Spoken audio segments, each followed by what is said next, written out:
नमस्कार, मैं हूं ब्रिज द्विवेदी। एनर्जी मीटर में आप सभी का स्वागत है।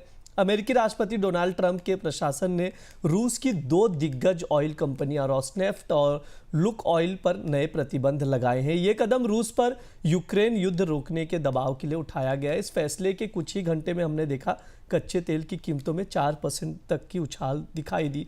अभी भी मजबूती दिख रही है, कीमतें जो है ऊपरी स्तरों पर है। क्रूड ऑयल की बात की जाए तो MCX पर 5300 के करीब ट्रेड कर रहा है। ब्रेंट क्रूड देखे तो $64 के करीब ट्रेड करता हुआ नजर आ रहा है। नेचुरल गैस भी 300 का आंकड़ा पार कर चुका है, 300 के ऊपर ट्रेड करता हुआ दिखाई दे रहा है। ऐसे में कच्चे तेल और नेचुरल गैस में ट्रेडर्स की क्या रणनीति होनी चाहिए, कच्चा तेल खरीदें या बेचें, इस पर बात करने के लिए हमारे साथ जुड़े या वेल्थ रिसर्च के डायरेक्टर अनुज गुप्ता जी। अनुज सर, बहुत बहुत स्वागत है आपका द बोनस में। नमस्कार ब्रिज जी। सर, क्रूड ऑयल के प्राइजेस की बात करें, जिस तरह से उछाल आई एक खबर की वजह से, काफ़ी ज़्यादा उसका हम लोग ने इम्पैक्ट देखा उस खबर का।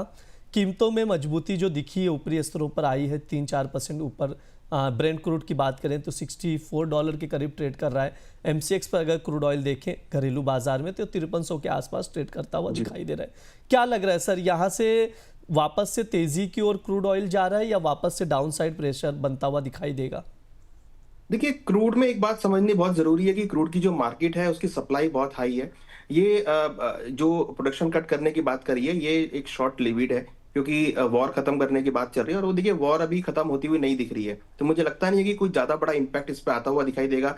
मुझे लगता है कि मार्केट अगेन बाउंस करके फिर सेल ऑफ की तरफ आती हुई दिखाई देगी। तो फिलहाल अगर आप देखेंगे तो सेंटीमेंट जो मार्केट के हैं वो थोड़े से अभी वीकनेस की तरफ में है। मुझे लगता है कि भावों में आपको गिरावट देखने को मिलेगी। कहीं ना कहीं देखिए ओपेक प्लस मेंबर्स ने भी अपनी प्रोडक्शन इंक्रीज किया है। यूएस की इन्वेंट्री भी बहुत हाई है और कहीं ना कहीं आप देखिए कि इस बार मार्केट शेयर गेन करने के लिए लगातार ड्रिलिंग होती हुई दिख रही है। तो मेरा मानना है कि एक जो गिरावट है क्रूड के अंदर वो यहाँ पर देखने को मिल सकती है। तो जो भी बाउंस बैक मिलता है $61-62 के आसपास WTI में, वहां पर बिकवाली का ट्रेड देखना चाहिए। मुझे लगता है कि नीचे अगेन आपको $58 $56 तक के लेवल देखने को मिल सकते हैं। इन्वेंट्रीज बहुत इंपॉर्टेंट है, इन्वेंट्री लगातार बढ़ती हुई दिख रही है और जिसका इंपैक्ट हम भावों पे आता हुआ देख रहे हैं। तो मुझे लगता है कि छोटी अवधि में जो भी बाउंस बैक आता है वहां पे बिकवाली का ट्रेड क्रूड में देखना चाहिए। जी बिल्कुल, बाउंस बैक जो भी आ रहा है ऊपरी स्तरों से वहां पर बेचकर चल सकते हैं, ये सर की राय। सर, एक चीज़ और समझना चाहेंगे आपसे। लगातार अमेरिका जो है इंडिया पे ऊपर भी प्रेशर बना रहा है कि रूस से ऑयल ना खरीदे, भारत बंद कर दे। इसका प्रेशर बनता हुआ लगातार अमेरिका की ओर से देखा जा रहा है कि भारत पर दबाव बना रहा है। इसका आने वाले समय पर क्या लग रहा है सर, कितना इम्पैक्ट पड़ता हुआ दिखाई देगा क्रूड ऑयल के प्राइजेस पे? लेकिन दूसरी तरफ सर, हम लोग एक चीज़ और भी देख रहे हैं कि जो टैरिफ है उसको 50% से 15% पर करने की बातचीत चल रही है। यानी बातचीत काफ़ी पॉजिटिव दिखाई दे रहा है। इंडिया और अमेरिका के बीच ट्रेड वॉर जो चल रहा था वो खत्म होता हुआ नजर आएगा अगर ये डील हो जाती है। तो कैसे देख रहे हैं सर ओवरऑल जो टैरिफ तनाव था और जिस तरह से ऑयल को लेकर प्रेशर बनाया जा रहा है, क्या आने वाले समय पर इसका सॉल्यूशन निकल पाएगा?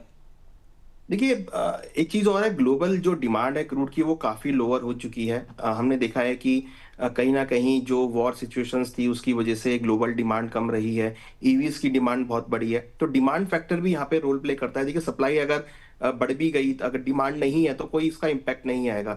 इवन अगर प्रोडक्शन रोक दिया गया बट ग्लोबल डिमांड नहीं है तो कोई ज्यादा बड़ा इम्पैक्ट यहाँ पे देखने को नहीं मिलेगा। तो मुझे नहीं लगता कि कोई ज्यादा बड़ा इम्पैक्ट यहाँ पे आता हुआ दिखाई देगा। जब तक डिमांड सपोर्ट नहीं करेगा तब तक मुझे लगता नहीं है कि यहाँ पर कोई भावों में आपको बढ़त देखने को मिलेगी।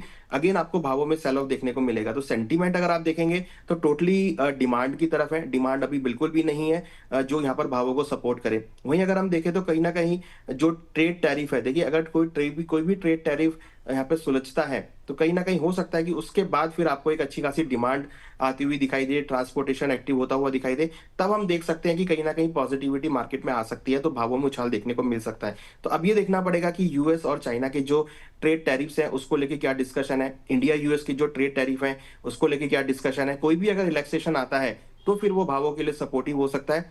टिल देन मुझे लगता है कि मार्केट एक रेंज में रहेंगे और सेल ऑन राइज का मार्केट क्रूड में देखा जा सकता है।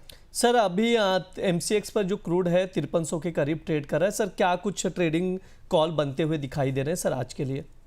देखिए क्रूड मुझे लगता है कि एक 5400 काफी स्ट्रांग रेजिस्टेंस है, तो अगर कोई भी बाउंस बैक आता है वहां बिकवाली करे, 5380 का स्टॉप लॉस लगाए। टारगेट मुझे लगता है कि नीचे 5250 5200 तक देखने को मिल सकता है। तो मोमेंटम अगर आप देखेंगे तो जो भी बाउंस बैक आता है 5400 के आसपास तक, वहां बिकवाली का ट्रेड लेना चाहिए। 5480 का स्टॉप लॉस लगाए, 5250 का टारगेट देखा जा सकता है। तो मैंने ऐसे बोला कि $60 है अभी, अगर भाव 61 या $62 तक हो जाते हैं तो वहां बिकवाली करना चाहिए, जो कि करीबन 5400 के आसपास होगा। तो 5480 के स्टॉप लॉस से बिकवाली का ट्रेड बना सकते हैं क्रूड के अंदर।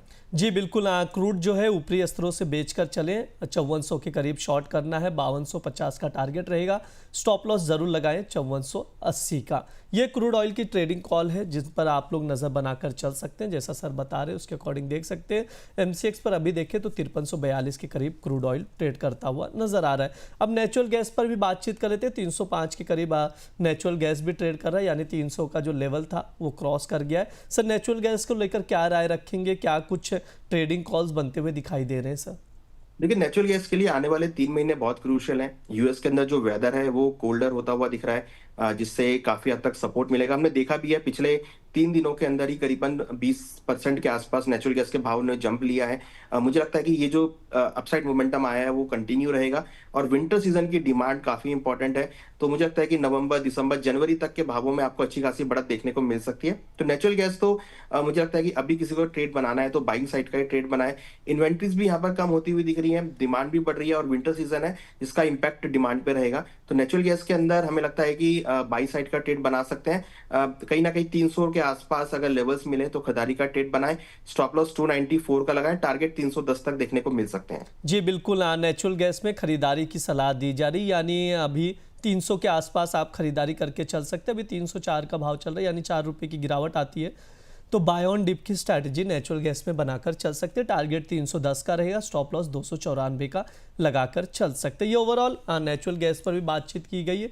क्रूड ऑयल, नेचुरल गैस, पूरे जो एनर्जी मार्केट से उस पर चर्चा की गई है, फंडामेंटल्स बताए गए, ट्रेडिंग कॉल्स भी बताए गए। इस पर आप लोग नज़र बनाकर चल सकते हैं। अनुज सर, आपकी ओर से कोई डिस्क्लेमर रहेगा? देखिए यहाँ पर हमने जो भी डिस्कस किया है वो नॉलेज और अवेयरनेस के लिए। कोई भी ट्रेड लेने से पहले फाइनेंशियल एडवाइजर जरूर डिस्कस करें और मार्केट के रिस्क को समझकर ही ट्रेड लें।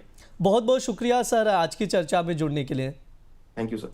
ये एनर्जी मीटर शो है, इस दौरान तमाम फंडामेंटल्स बताए जाते हैं, कुछ ट्रेडिंग कॉल्स भी दिए जाते हैं जिन पर आप लोग नजर बनाकर चल सकते हैं।